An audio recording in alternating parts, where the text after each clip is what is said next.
Kung mayroong biological contamination, meron ding chemical contamination. Ang chemical contamination ay nangyayari kapag ang pagkain ay nadikit sa mga kemikal na hindi dapat napupunta sa pagkain tulad ng cleaning agents, pest control chemicals, o sobrang preservatives. Sa loob ng kitchen, saan maaaring makita ang mga kemikal? Makikita ang mga chemical contaminants sa dishwashing area. Siguruhin ang mga dishwashing at cleaning agents ay nandun lamang sa dishwashing at proper storage areas. Ano ang dapat nating gawin sa mga gulay na nagamitan ng maraming pesticides? Dapat linisan ng maigi ang mga gulay upang matanggal ang kahit ano pang natitirang pesticides or insecticides.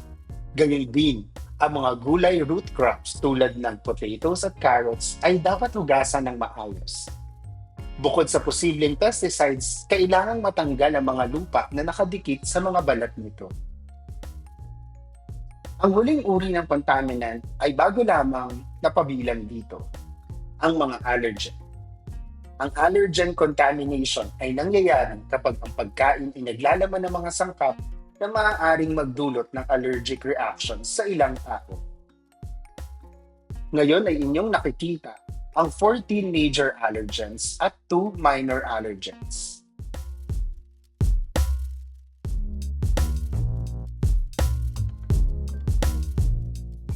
Mahalagang alam natin kung alin sa mga hinahanda nating pagkain ang mayroong mga food allergens.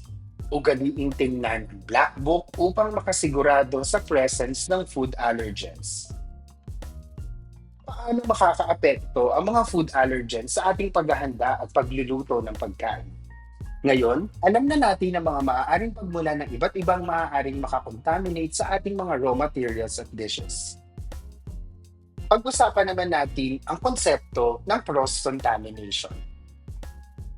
Ano ang cross-contamination? Ang cross-contamination ay ang paglipat ng bakterya mula sa isang bagay o pagkain papunta sa iba. Maiiwasan ito sa pamamagitan ng paghihiwalay ng hilaw na pagkain sa lutong pagkain at tamang paglilinis ng mga kagamitan.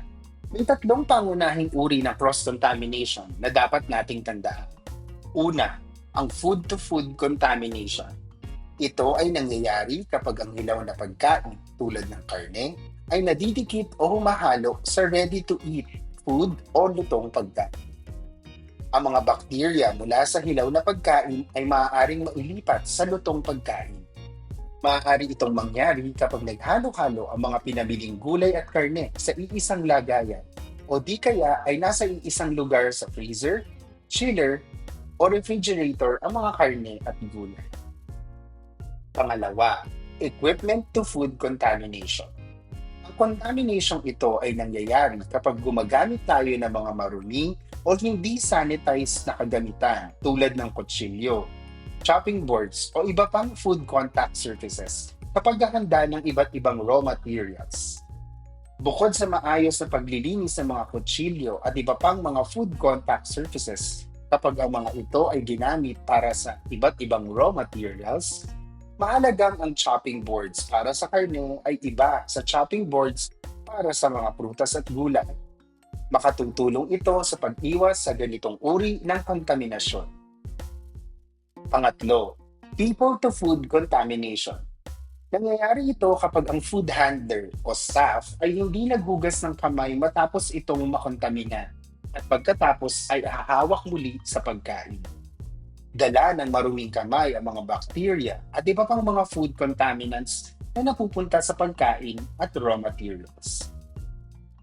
Narito ang mga paraan para maiwasan ang cross-contamination. Clean, separate, cook, and chill. Step 1. Clean. Laging hugasan ang mga kamay at kagamitan bago magsimula sa food preparation.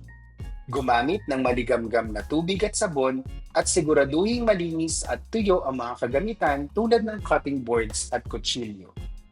Lagi ring tatandaan na tanging mga prutas at gulay lamang ang dapat hugasan.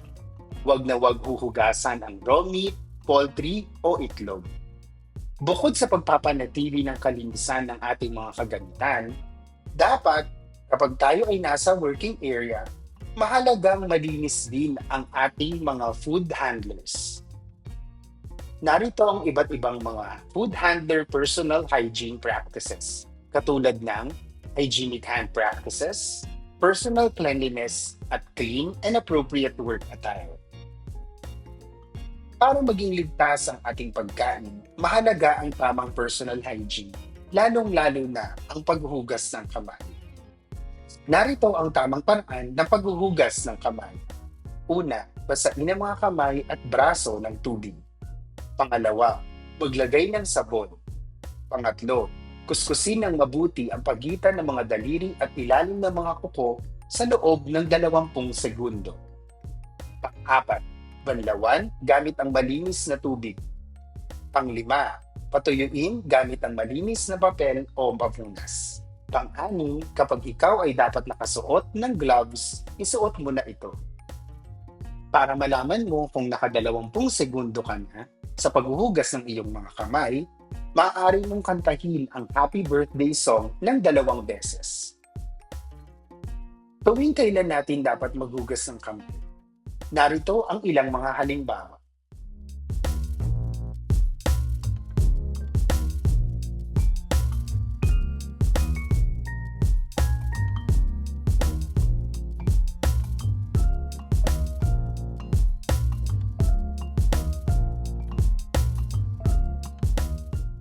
Upang mapanatili ang personal cleanliness, narito ang ilang mga do's at don'ts.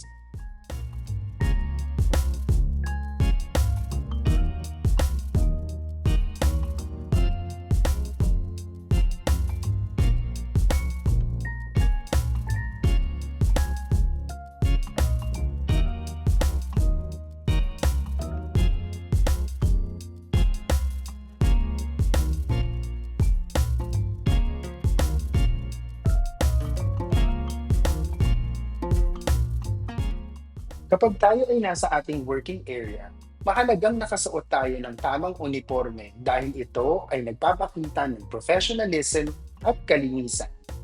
Dapat itong palaging malinis at angkop para sa food preparation and handling. Narito ang mga tamang grooming practices para sa lahat ng restaurant staff.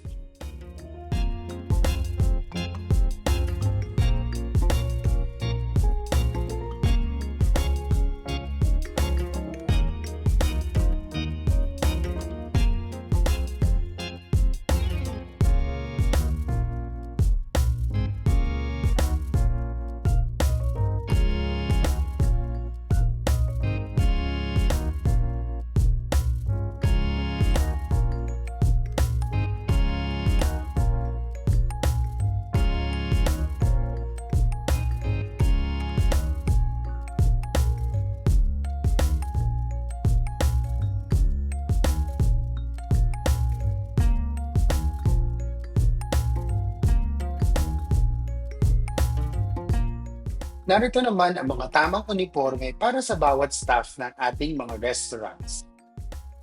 Para sa mga male OICs,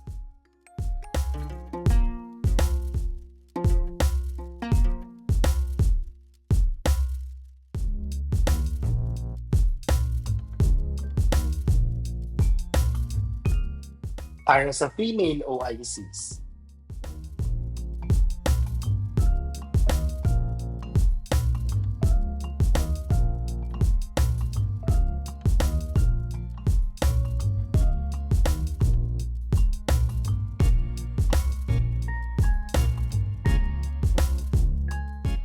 para sa mga taga-gringo at gringo nito,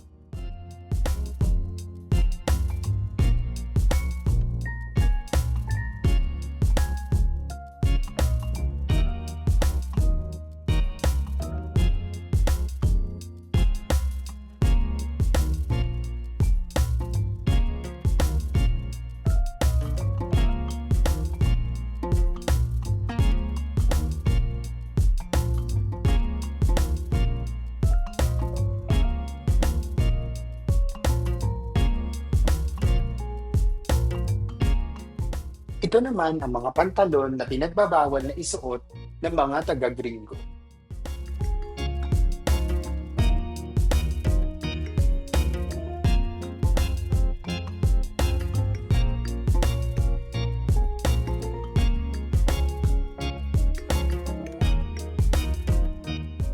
Para sa mga FOH ng Tata Tito.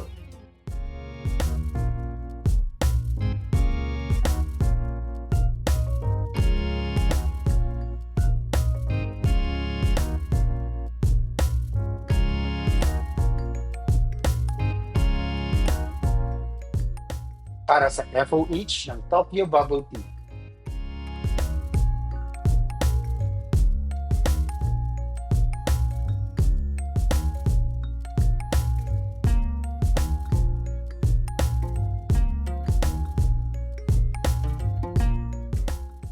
Para sa FOH ng Kalki.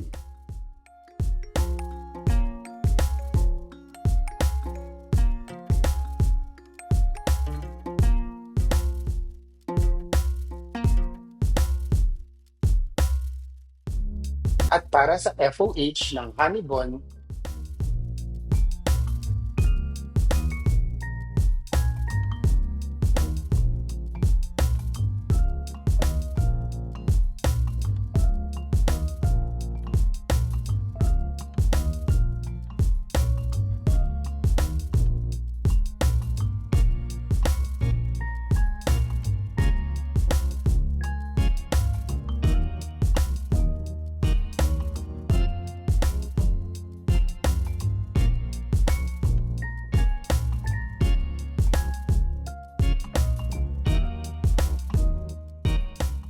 at panghuli, para sa ating mga BOH staff.